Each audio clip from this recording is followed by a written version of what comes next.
ഹനുമാൻ ചാലീസയിലെ അടുത്ത ശ്ലോകങ്ങളുടെ അർത്ഥം നോക്കാം. കഞ്ചന ഭരണ ബിരാജ് സുപേസ കാനന കുണ്ടല കുഞ്ചിത കേസ. ഇതിൻ്റെ അർത്ഥം സ്വർണശോഭയാണ് ശരീരം, മനോഹരമായ കർണാഭരണങ്ങൾ ധരിച്ചിരിക്കുന്നു, അഴകാർന്ന ചുരുൾമുടികൾ ആ മുഖത്തിനെ കൂടുതൽ സുന്ദരമാക്കുന്നു. ഇതാണ് ഇതിൻ്റെ സാമാന്യമായ അർത്ഥം. ഇതിനെ വിശദീകരിച്ച് പറയുകയാണെങ്കിൽ, ഹനുമാനെ സാധാരണയായിട്ട് അതീവ ബലവാനും കരുത്തുറ്റവനുമായാണ് എല്ലാവരും സങ്കല്പിക്കാറുള്ളത്. എന്നാൽ തുളസീദാസ് അവിടുത്തെ രൂപത്തിൻ്റെ സൗന്ദര്യത്തെയും അതേപോലെ വർണ്ണിക്കുന്നുണ്ട്. ഹനുമാന്റെ ശരീരത്തിന് സ്വർണത്തിൻ്റെ കാന്തിയാണ്. അലങ്കാരങ്ങളെക്കാളും ആഭരണങ്ങളെക്കാളും ഉപരിയായി ഭക്തി കൊണ്ടും പരിശുദ്ധി കൊണ്ടും ശ്രീ ഹനുമാൻ വിളങ്ങുന്നു. അതീവ ചേതോഹരമാണ് അവിടുത്തെ രൂപം. അത്യന്തം സുന്ദരമായ ആ രൂപം നമ്മുടെ ഹൃദയത്തിൽ സ്വാഭാവികമായി പ്രേമഭക്തി ബഹുമാനങ്ങൾ ഉളവാക്കുന്നതാണ്. ഹനുമാൻ സ്വർണകുണ്ടലങ്ങൾ ധരിച്ചിരിക്കുന്നു. അവ അനുസ്യൂതമായ ഭഗവത് നാമ ശ്രവണത്തെയാണ് സൂചിപ്പിക്കുന്നത്. ചുരുണ്ട മുടിയാകട്ടെ ബുദ്ധിപ്രഭയുടെ രശ്മികളായി ശിരസിൽ അലങ്കാരമായി വർത്തിക്കുന്നു. അവിടുത്തെ ബാഹ്യപ്രഭാവമാകട്ടെ നിസ്വാർത്ഥത, ഭക്തി, വിനയം എന്നീ സദ്ഗുണങ്ങളുടെ സൗന്ദര്യത്തെ പ്രതിഫലിപ്പിക്കുന്നു. രാമായണത്തിലും ഹനുമാന്റെ ധീരപരാക്രമങ്ങൾ വർണ്ണിച്ചിരിക്കുന്ന ഭാഗത്തിന് സുന്ദരകാന്ഡം എന്നാണ് പേരിട്ടിരിക്കുന്നത്. ഹനുമാൻ എവിടെയുണ്ടോ അവിടെ സൗന്ദര്യമുണ്ട്.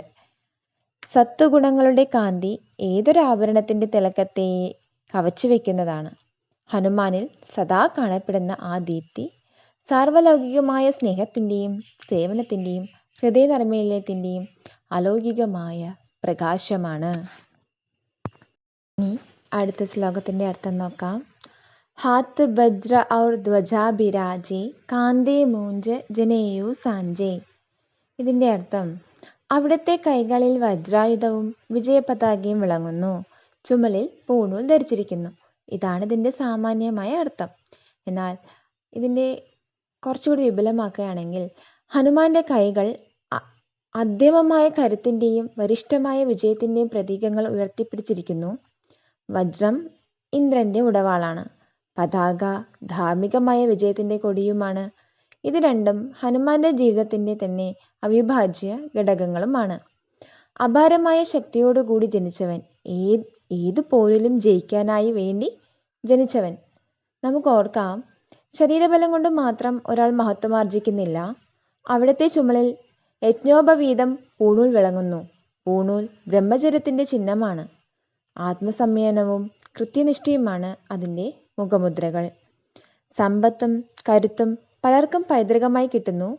എന്നാൽ അധികം പേരും അതിൻ്റെ വിലയറിയാതെ അജ്ഞത കൊണ്ടും അഹംഭാവം കൊണ്ടും അത് പാഴാക്കി കളയുകയാണ് ചെയ്യുന്നത്. എന്നാൽ ഹനുമാൻ തൻ്റെ ഊർജം മുഴുവനും ശ്രീരാമസേവയ്ക്ക് മാത്രമായാണ് ഉപയോഗിക്കുന്നത്. എല്ലായ്പ്പോഴും എല്ലാ കാര്യങ്ങളിലും അവിടുന്ന് ആത്മനിയന്ത്രണവും കൃത്യനിഷ്ഠയും മിതത്വവും പാലിക്കുന്നുണ്ട്. സാമർഥ്യം കൊണ്ടും ശരീരശക്തി കൊണ്ടും മാത്രം ആർക്കും വിജയം നേടാനാവില്ല. ആദ്യം ജയിക്കേണ്ടത് അവനവനെ തന്നെയാണ്.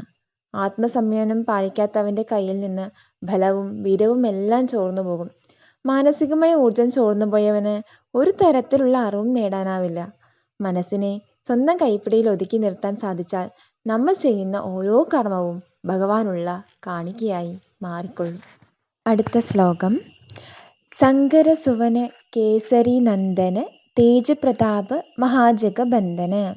ഇതിൻ്റെ അർത്ഥം അങ്ങ് ശങ്കരൻ്റെയും കേസരിയുടെയും മകനാണ്. ലോകം മുഴുവനും അങ്ങയുടെ തേജസ്സിനെയും പ്രതാപത്തെയും സ്തുതിക്കുന്നു. ഹനുമാന്റെ ജനനം സവിശേഷമായ ദൈവാനുഗ്രഹത്താൽ സംഭവിച്ചിട്ടുള്ളതാണ്. അവിടുന്ന് ശിവസുതനായി അറിയപ്പെടുന്നു.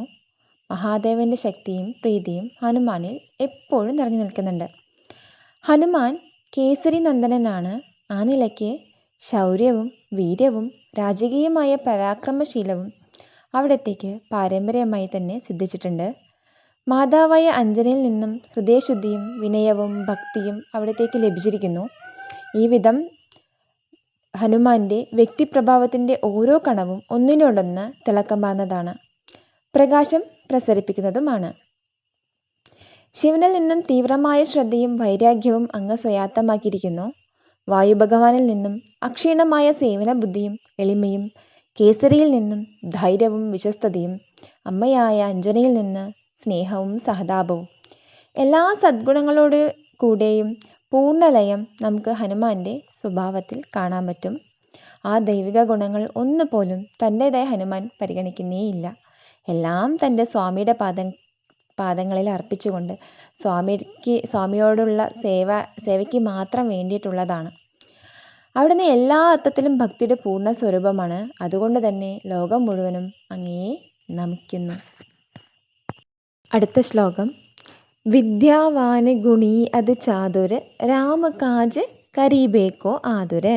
ഇതിൻ്റെ അർത്ഥം, ജ്ഞാനത്തിൻ്റെയും സദ്ഗുണങ്ങളുടെയും നിറഞ്ഞ കലവറയാണ് ശ്രീ ഹനുമാൻ. വിവേകിയും അതിരറ്റ സാമർഥ്യങ്ങളോട് കൂടിയവനുമാണ്. സർവോപരി ശ്രീരാമസേവയിൽ സദാ ആകാംക്ഷ കൊണ്ടവനുമാണ്. ഇതിനെ വിശദീകരിക്കുകയാണെങ്കിൽ, എല്ലാ വിധത്തിലുമുള്ള അറിവുകളുടെയും നൈപുണ്യങ്ങളുടെയും സദ്ഗുണങ്ങളുടെയും നിറവാർന്ന ഖനിയാണ് ഹനുമാൻ കീർത്തിക്കപ്പെടുന്നത്. അവിടുത്തേത് ശുഷ്കാമമായ ജ്ഞാനമായിരുന്നില്ല, ചൈതന്യവത്തായ ബുദ്ധിയുടെ ഉടമയാണ് ഹനുമാൻ പ്രകാശിച്ചിട്ടുണ്ടായിരുന്നത്.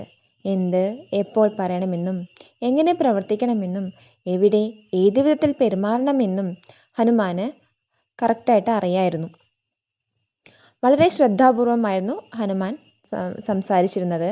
തൻ്റെ സാമർത്ഥ്യം ഒരിക്കലും സ്വാർത്ഥലാഭത്തിനായിട്ട് ഉപയോഗിച്ചിട്ടില്ല.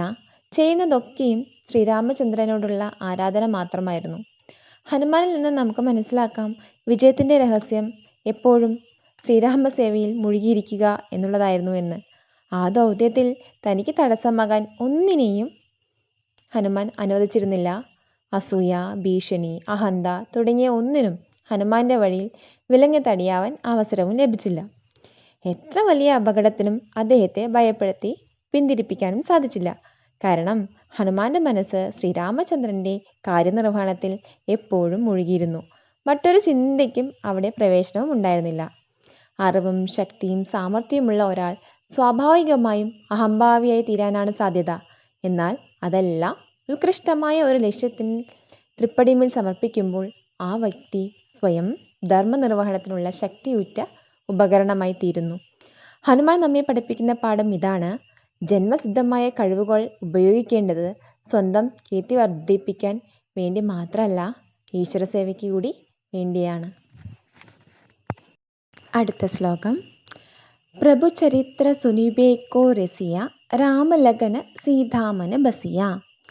ശ്രീരാമചന്ദ്രന്റെ അപദാനങ്ങൾ കേട്ട് അങ്ങ് നിർവൃതിയടയുന്നു. സീതാലക്ഷ്മണ സമേതനായി ശ്രീരാമൻ സദാ അങ്ങയുടെ മനസ്സിൽ വസിക്കുന്നു. ഇതാണ് ഇതിൻ്റെ സാമാന്യമായ അർത്ഥം. വിശദീകരിക്കുകയാണെങ്കിൽ, സമ്പത്തിലോ പ്രശസ്തിയിലോ അധികാരശക്തിയിലോ ഹനുമാൻ സന്തോഷിച്ചിരുന്നില്ല.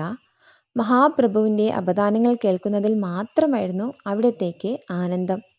തൻ്റെ പ്രേമഭാജനത്തെക്കുറിച്ച് എത്ര കേട്ടാലും മതിവരാത്ത ഒരു കാമുകൻ്റേത് പോലെയായിരുന്നു ശ്രീ ഹനുമാന് രാമകഥകൾ കേൾക്കുക, രാമനാമം കേൾക്കുക എന്നുള്ളത്. അദ്ദേഹത്തിൻ്റെ ഹൃദയം അത്രയും രാമനാമത്തിനായിട്ട് തുടിച്ചിരുന്നു. രാമകഥയല്ലാതെ മറ്റൊന്നും അവിടെ നിന്ന് കേൾക്കാൻ ആഗ്രഹിച്ചില്ല. അവിടുത്തെ ഓരോ ശ്വാസത്തിലും രാമനാമം മുഴങ്ങി നിന്നിരുന്നു.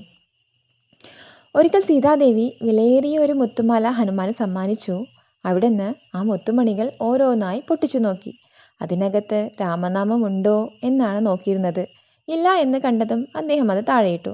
അത് കണ്ടപ്പോൾ ശ്രീരാമൻ താങ്കളുടെ ഉള്ളിലുണ്ടോ എന്നായി ചോദ്യം.